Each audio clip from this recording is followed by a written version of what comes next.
What is up, YouTube? Welcome to this new time lapse of EU4 in third Rome 1.22.2. I run as Germany.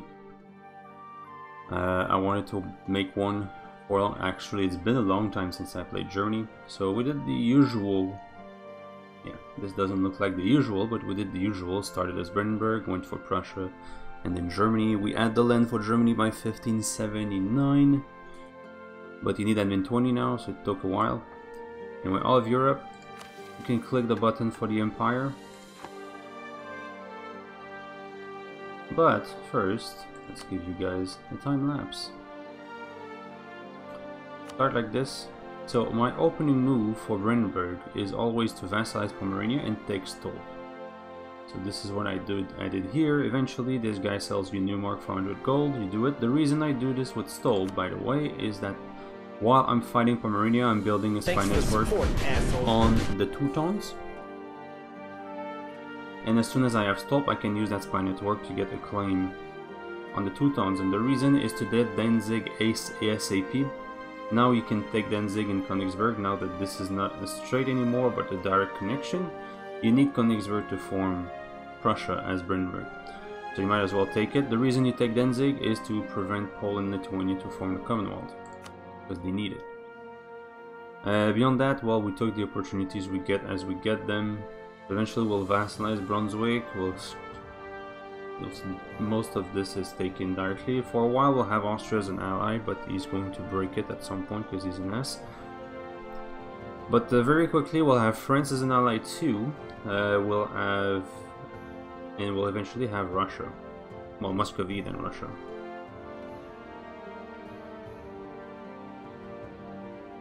Most of what I do early, thanks for the support, guys, is difficult to see because it's subject. Man, many follows on YouTube, on Twitch. So we annexed Pomerania here, and then we keep pushing here. Finally, with the first war against the Teutons, we were not able to take much because Poland just carpet sieged everything, so we just left. Next time, second time, we'll be able to take this. This will be vassalized by Poland behind us. We'll go for even in order to stop Muscovy. That's where we become allied to Muscovy. Eventually, Sweden will break a line. Will break from Denmark. We have nothing to do with it. Just to say they're not going to form anything. Now, the main thing that enabled us to expand very fast early game is that we completely ignored aggressive expansion due to the fact that we were allied to France, Muscovy, and eventually also England. With those three allies together, as long as we only expand in Christian land, the Ottomans won't give a crap. Poland will not be enough to form a coalition, and Castile is too far away. Keep in mind that allies only take net 10% of the aggressive expansion on you, and as long as they have positive relations and at least 50 trust, they will not break alliance. So they will not join a coalition, and instead they will be on your side to defend you against the coalition. So either the coalition doesn't form because no one thinks they can fight, or it just doesn't fire. The only times the coalition formed on us, it never fired. It formed a few times. That's because France or Muscovy would call us into a war. So here we took Silesia. The main reason was to block Poland because these were rivals, and since when you're rival to the emperor, someone can attack you from outside. So I just didn't want that to happen. Castile got the Netherlands, but they attacked France eventually, but they never sent troops. It's weird. And they attacked the HRI, I mean.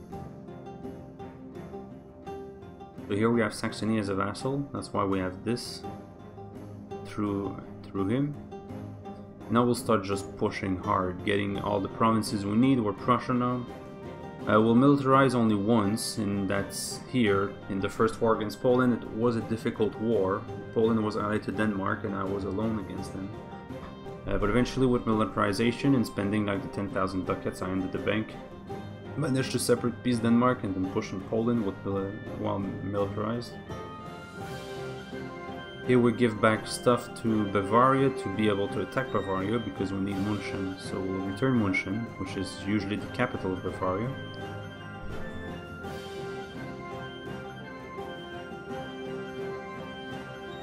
we'll fight Austria like 20 times. I'll just speed things up. Because here, you'll see how fast it goes here in Germany, in main Germany. And no matter how fast this is, we'll never have a coalition. SA is our vassal here.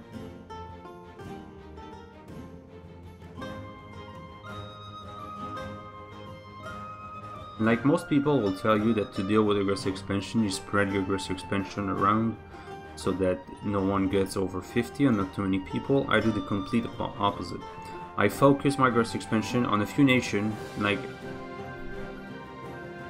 to a threshold that I feel that I can handle if it fires, or that I know that it will not fire.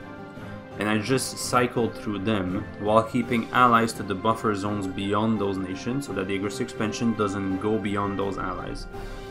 And I just keep annexing them, so I don't care if they have 500 aggressive expansion, if they don't form a coalition, and I kill them eventually. So eventually I'm clean of aggressive expansion.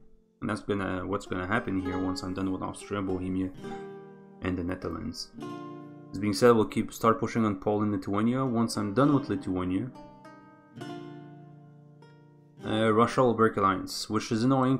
10 years earlier I will lose my dynasty to Russia, and Russia will put a Republic on my throne. Russia has a 40 years old ruler with no heir, and then he breaks alliance. And breaks the marriage, obviously. It's fine because we'll keep friends for a very long time. At this point we're big enough to not have any coalition on us anyway, so we release Kiev as our vassal. And we vassalized Bohemia here, but then I realized that he had so much aggressive expansion it will take like 200 years for that to decay, so I couldn't annex him, so I released him and full annexed him. We ate all of this. Sweden was the emperor here, so once we formed Germany, we leave the empire. Bohemia was the last member, and then we dismantle here. Then we'll go vassalize Scotland, reconquest for Scotland. We'll start pushing on the Ottomans first though. No, okay, no. We reconquest here. Then we annex them. Then we'll go to the Ottomans. Pretty sure. Yeah. These are client states. Weird colors. You know, the expansion, the crazy expansion will start. Now one surprising thing, one AI that did very well here is Prussia, as you'll see. France did very well, but it's France, you know.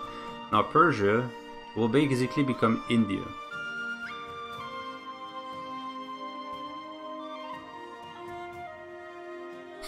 All these K numbers are client states. The Timelapse can't find the names for some reason.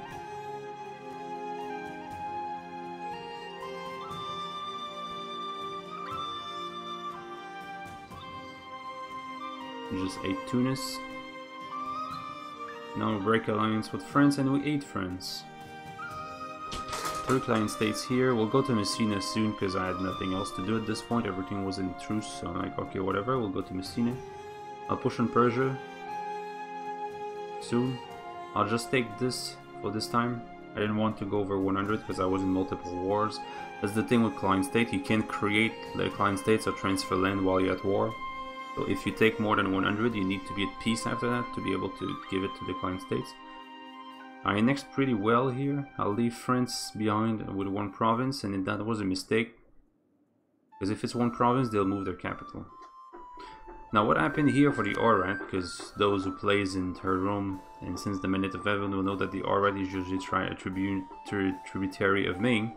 But the way we got to Ming, without having to fight him in tributaries, I was attacking Bukhara, who had no allies.